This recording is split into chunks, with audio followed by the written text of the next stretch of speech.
Surgió como yo creo que deben surgir las películas, ¿no? Es decir, motivado por una luz determinada, por una atmósfera,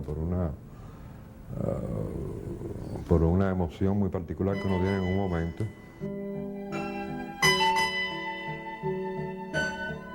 Yo iba caminando por la calle Obispo, que vivía muy cerca de allí, caminando, motivado, no sé por qué, eso sí que no sé, se me fueron ocurriendo 3 historias.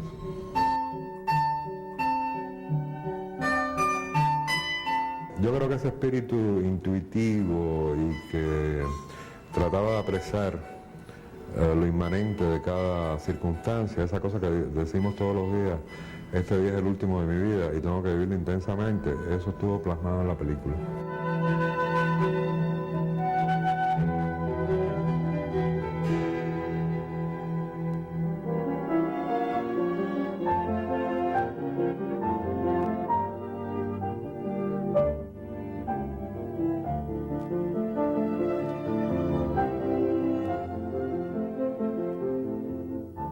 Yo había leído el guión, había caído en mis manos porque yo estaba entonces casada con alguien que trabajaba en el ICAI. Y me gustaba. Yo creo que para ella supuso un riesgo, una aventura, que era interesante de asumir. Y yo estaba loca por trabajar con Humberto. Y fue como un amor a primera vista.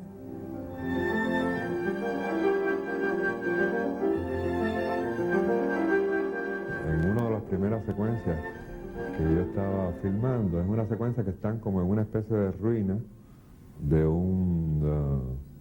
una fortaleza española. Ella estaba con Eduardo Mouri, era una secuencia hipercargada de emociones, de subtextos, era realmente como un huracán, se recriminaban constantemente. Entonces yo, al no estar satisfecho como iban las cosas, empecé a darle gritos a Raquel Revuelta, como si fuera Adela Legrand, ¿no? Y ella detuvo la filmación y me dijo, yo no soy una campesina, que estoy haciendo una primera o segunda película, yo soy una actriz, qué sé yo. Estableció reglas del juego. Era una relación, la que debe tener un joven director con una diva. ¡Vete! ¡Porta llamada! Atiéndeme, mujer. Es cierto que tengo un hijo en España.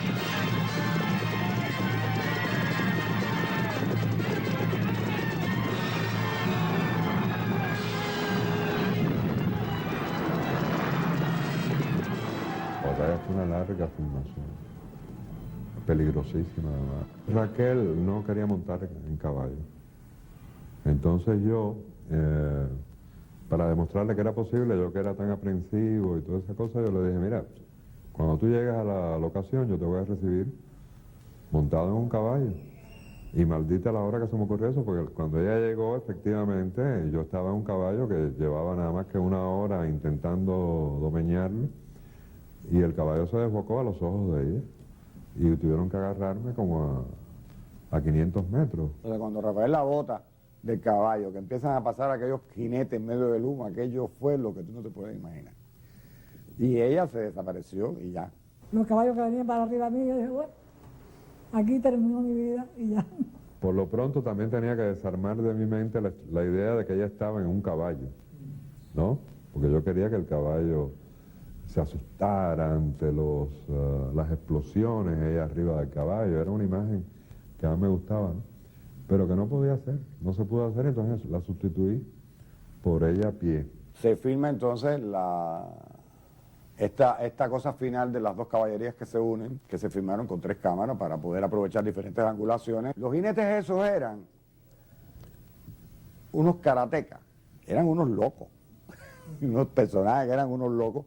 Y cuando ya llegaban las caballerías que se unían, que se empezaban a hacer todas estas cosas, yo no podía usar ningún plano porque ellos estaban gozando, pero se morían y se volvían a levantar. No es realista para nada, ¿no? No se podía montar realistamente, no se podían usar eso. Después de los encuentros no había un plano que sirviera.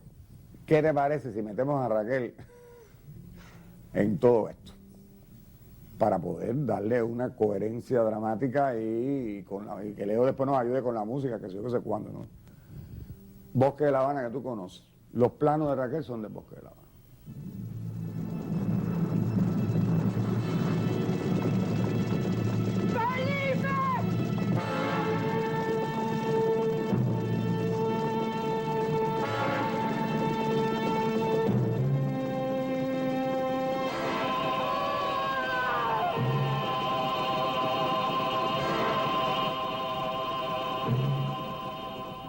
La escena de la gardenia, ¿no?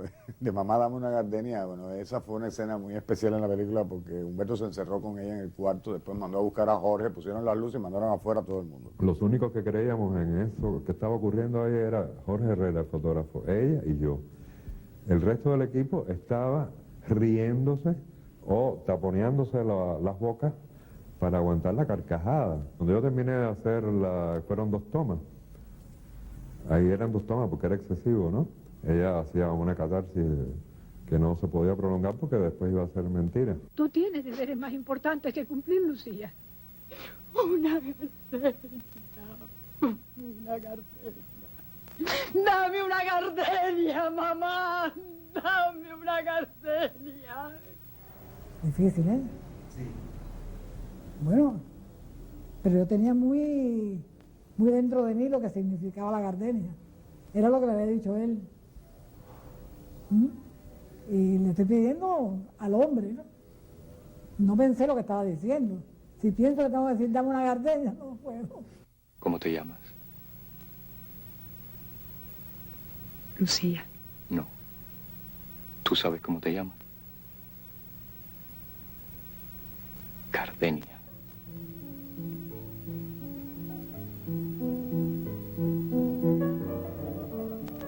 Yo creé un espíritu de insatisfacción perenne.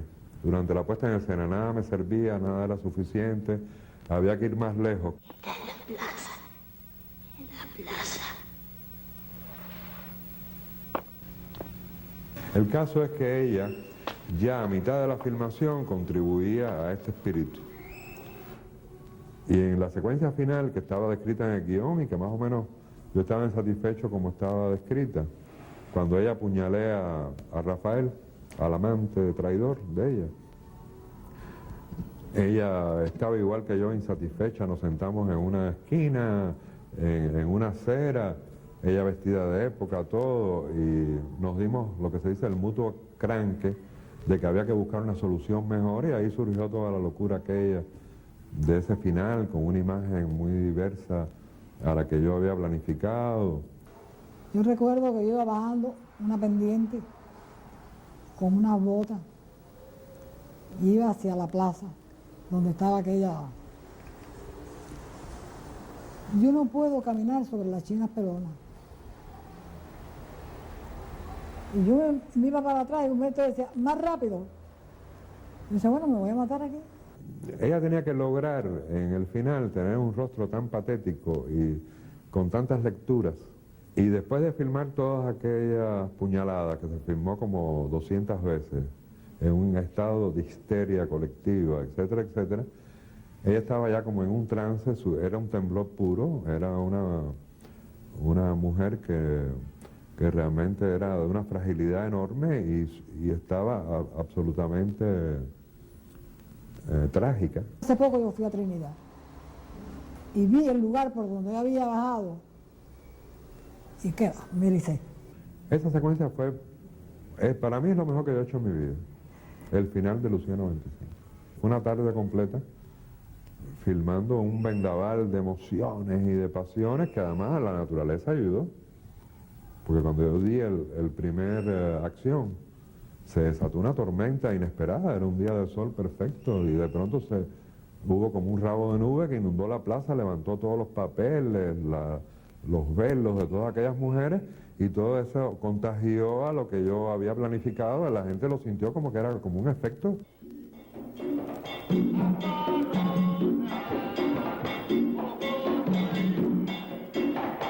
Esa escena al final fue como mágica. Llovía, no llovía, había auras. Fue una escena impensada. Fue mágico. Lucía para mí fue una sorpresa, en primer lugar, y una gran satisfacción cuando vi la acogida de Lucía. ¿Qué le debo? Que quede algo mío cuando yo no esté.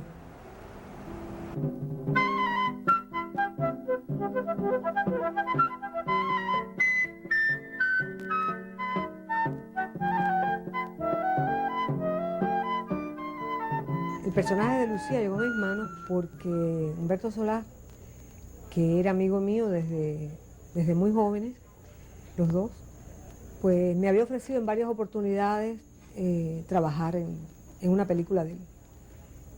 Pero hasta ese momento no habíamos tenido posibilidad de trabajar juntos. O sea, siempre me decía, tal personaje de mi próxima película te lo voy a dar. Pero después pasaba el tiempo y nunca me lo daba. Hasta este personaje de Lucía, que ya al escribirlo él estaba un poco pensando en que yo lo hiciera. Erlinda era una actriz muy joven, muy nueva, muy bella, además. Era un rostro precioso en aquel momento, ¿no? Humberto la llevó un poco fuerte al principio. Tenía poca experiencia, era todo lo contrario de Raquel. Erlinda venía a hacer 2 o 3 cosas en teatro. Ella estaba muy verde, yo estaba verde, pero ella estaba muy verde también, y realmente era muy difícil el trabajo con Erlinda. La primera escena que se filmó de Lucía 33, que fue en Cienfuegos, es la de la muerte de Aldo, cuando él descubre, ella le enseñan el cadáver en la morgue, y eso fue muy fuerte. Para mí eso fue un jarro de agua fría, porque recién comenzábamos, porque apenas teníamos todavía un trato, porque yo estaba tratando de conocer mi personaje. Y para mí fue muy duro enfrentarme con ese final. Ella había hecho 2 o 3 tomas y a él no le gustó lo que hizo, ¿no? Entonces cuando ya la zarandeó, Erlinda tuvo genial.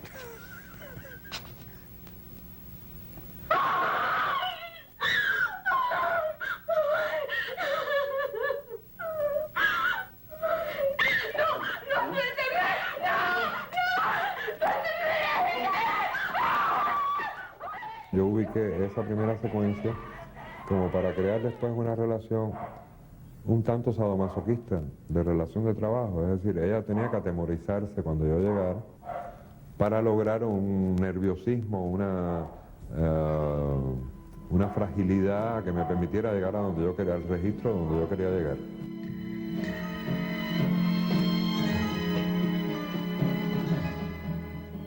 De cierta forma, Lucía 33, sus locaciones están ya en mi acervo, en mi memoria, antes de escribir la historia. Me sentía muy inspirada en esas locaciones.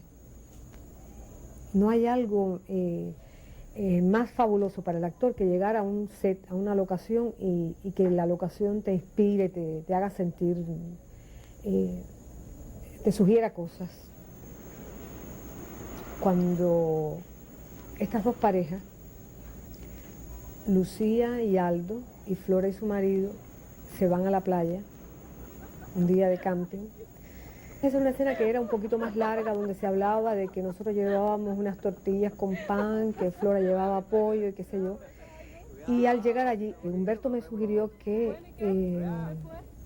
no habláramos tanto sobre lo que llevábamos y ese tipo de cosas, sino que más bien hiciéramos sugerencias a través de las miradas, a través del estado interno de los personajes.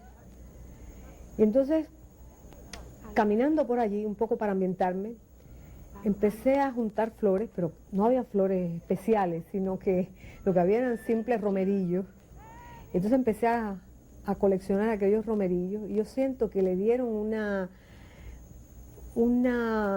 belleza, una especie de cosa nostálgica a la imagen de esta pareja. Es muy dramático el momento, es muy expresivo, no hay diálogo, pero es muy expresivo.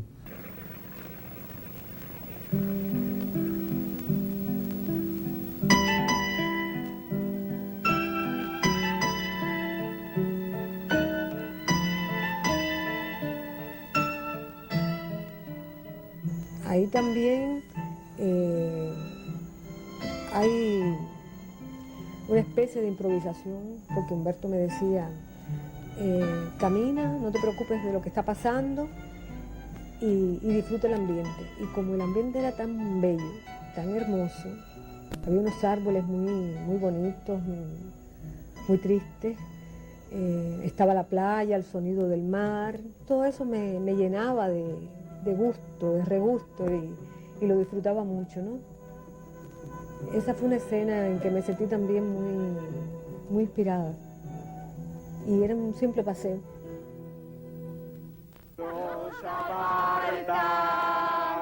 Sin piedad. Me gusta mucho esa secuencia de los que están borrachos los personajes, en que descarnadamente los personajes hacen catarsis, se acusan mutuamente y al mismo tiempo hay una piedad entre ambos, entre las dos parejas, etcétera. Me parece muy humanístico ese momento, muy fuerte y muy aleccionador y con una vigencia histórica tremenda. Ese es para mí el recuerdo más, la secuencia memorable para mí. Tú eres una muchacha muy dulce, agradable, muy inocente y a veces muy tierna. Hay mucho de cosa mítica, de leyenda en el personaje de Lucía, que la gente ha como magnificado, ¿no? Y luego esperan verme a mí con las mismas intenciones de Lucía, el mismo tipo de proceder, y no soy Lucía.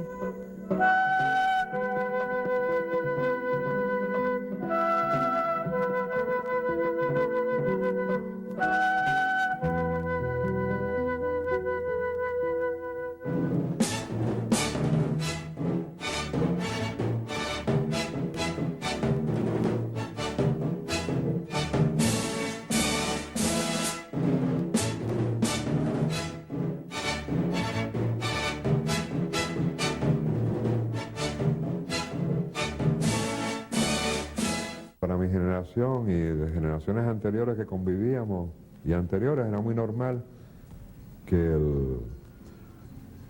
el desenlace fuera de la película ocurriera en el campo. Del campo emanaba la verdadera lucha de clases, las contradicciones, la vida era plena en el campo, la ciudad era obsoleta, la ciudad era pequeño burguesa, la ciudad era decadente, que refleja muy bien Titón en Memoria de su desarrollo, fíjate. Si tengo razón en lo que te digo. Entonces toda la promesa era el campo, era como la tierra de promisión. El campo rico caudal de innumerables grandes. Cuando estábamos haciendo Manuela, él me dijo a mí que tenía ese otro proyecto. Y ya casi cuando estábamos terminándolo, él tenía ya el proyecto de Lucía. Y él me dijo que yo era una Lucía. Adela era una campesina, ¿no? Adela no era actriz, entonces Adela lo que tenía era la espontaneidad que ya había dado en Manuela, ¿no? Y entonces Humberto lo utiliza en este personaje de Lucía, donde ella ya tenía que dar un poquito más, ¿no? O sea, estar un poquito más lejos de su propia personalidad. Y entonces a veces Adela se ponía farruca.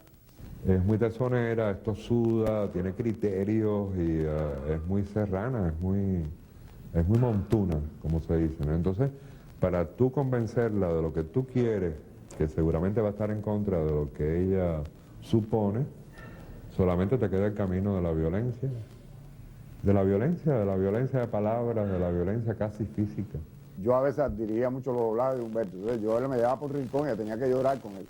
Cuando está con Aramis Delgado, el alfabetizador, que ella tiene que llorar y decirle, que darle las quejas de que Tomás le hace esto, le hace lo otro.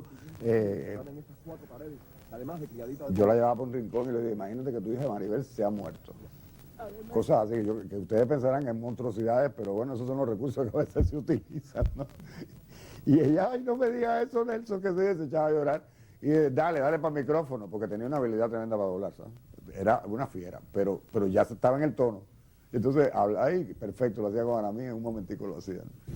Cuando llegamos a hacer Lucía, ella había sido muy elogiada por la crítica y también en su mecanismo mental, lógico, a todos nos pasa, pues tenía la autoestima muy elevada. Y eso creó problemas y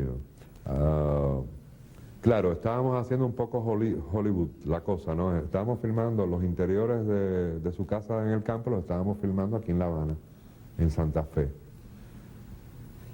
Y como Adela es tan enraizada y le concierne tanto el medio ambiente, las cosas salían mal. Tuve que cancelar toda esa filmación e irnos para el campo, para una zona cercana a Jibara, la playa de Caletones, y ahí hicimos la casa. Ella estaba allá en ambiente, estaba en contexto, estaba en oriente, y cuando salía del bohío en que estábamos filmando a respirar por el agobio de la luz y el calor, se encontraba con una campesina y se ponía a hablar. Entonces ella estaba en su medio ambiente. Suelta eso y anda para casa. No voy a soltar nada. Tú vas a hacer lo que yo quiero, chica. No voy a ir, no me da la gana. En la Salina era una cosa que era para hacerla rapidísimo, pero no salía, la toma de la Salina no salía. Yo estuve 2 horas poniéndole sombrero, el mechón de cabello, buscando la luz, 2 horas. Yo estaba toda quemada, toda quemada parece que del mismo roce de la piel, tantas horas en aquel lugar, el sudor, la sal, las botas aquellas de goma, todo aquello era horrible. Y entonces era agotador. Y a mí no me salía, el personaje no me salía. Yo sabía que estaba ahí, pero no podía. Porque dice que tenía mucho calor, que qué sé yo, que le iba a dar un desmayo, que no sé qué. Pero tienes que correr y tienes que hacerlo y tantas tomas, y si hay que hacer 3 tomas hay que hacerlo, y si hay que hacer 10 hay que hacerle, y ella... Y lo hacía mejor cada vez por la ira que tenía, y era un problema con Humberto, ¿no? Hasta que Humberto, como es natural, la sacó donde no existía y lo logró. Que es donde sale la famosa mirada. Mira, Comay, mira quién viene por ahí.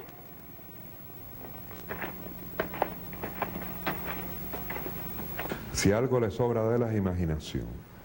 Es una actriz que se concentra muy rápido, que logra muy rápidamente sus objetivos, pero más que nada es porque es una persona con una vida muy tortuosa. Por lo tanto, si hay una escena de alcoba en que ella tiene que litigar con su marido su identidad y su presencia y la cabalidad de su presencia, seguramente ella tenía muchos recuerdos parecidos y ella lo que hacía era evocar. Mi método es, por ejemplo, pensar en cosas o que me han sucedido a mí o cosas que han sucedido alrededor mío. No fue lo que creíste, chica. La cosa iba a ser así, estar bailando musiquita extraña con todos los machos que te encontrabas por el camino. Pero sí que Tú estás muy equivocado, ¿viste? no sé qué diablo te pasa. Maldición, coño, sí. Sí, pero eso no va a ser así, ¿oíste? Y desde que yo me casé contigo no tengo Estamos más equivocados. ni para mi madre. Nada más ¿Crees que yo voy a para ti. aguantar que ningún tipo de esto venga aquí a estar mirándote y a estar queriendo bailar contigo ni nada de eso? Porque yo quiero que tú me obedezcas a mí, ¿oíste? Porque para eso tú eres mi mujer. El padre de mis hijos era un Tomás cualquiera. Lo único que él no clavaba las ventanas, él le ponía precinta a las ventanas, a las puertas. Yo iba con el camión allá. Tú venías por allá por la carretera a cargar con un saco de malanga. Boniato. Bueno, lo que sea, las cosas que usted no podía ni con su alma. ¿Qué actriz iba a poder decirle a Adolfo Llabrado cuando le dice él, usted venía con un saco de malangas, y ella dice, de boniato? Solamente ella podía decir aquello con una coherencia. Si yo tengo otra actriz, a Daisy Granados, en ese momento, y le digo, cuando él te diga que tú venías con un saco de malangas, tú le tienes que aclarar que no, que era de boniato, a pesar de que están haciendo el recuento de la primera vez que se encontraron. Daisy hubiera hecho muchos chistes alrededor de eso antes, y entonces, desgraciadamente, a la hora de llegar al rodaje, no hubiera sido orgánico.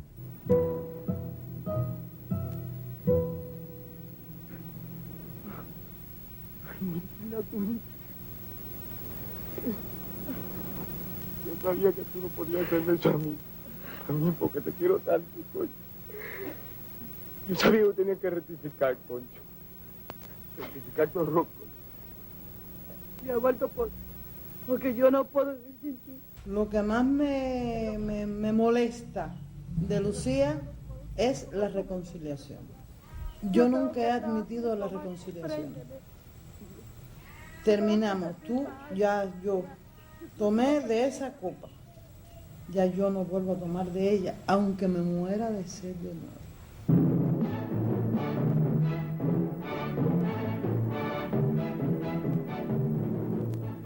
Si Lucía tuviera un cuarto cuento, sería complejísimo ese cuento porque los valores no son los mismos, son otros valores.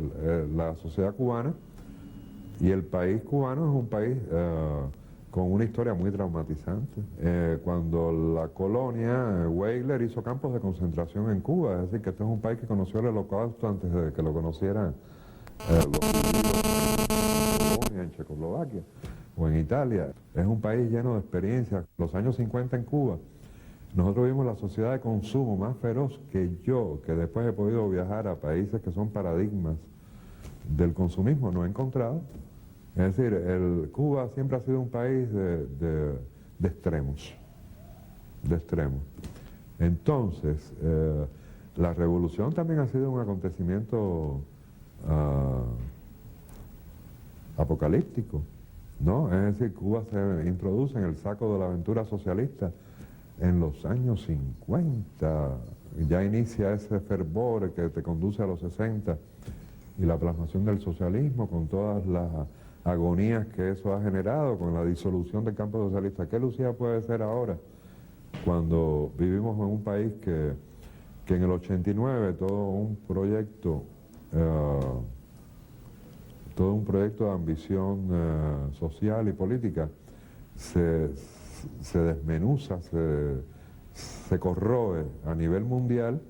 Sería muy complejo ese personaje ahora, porque ha perdido ya la virginidad que podía tener en los años 60. Una persona que vive sin asideros, una persona que tiene que inventar su historia, que tiene que escribir su historia, que no hay ningún referente que la guíe.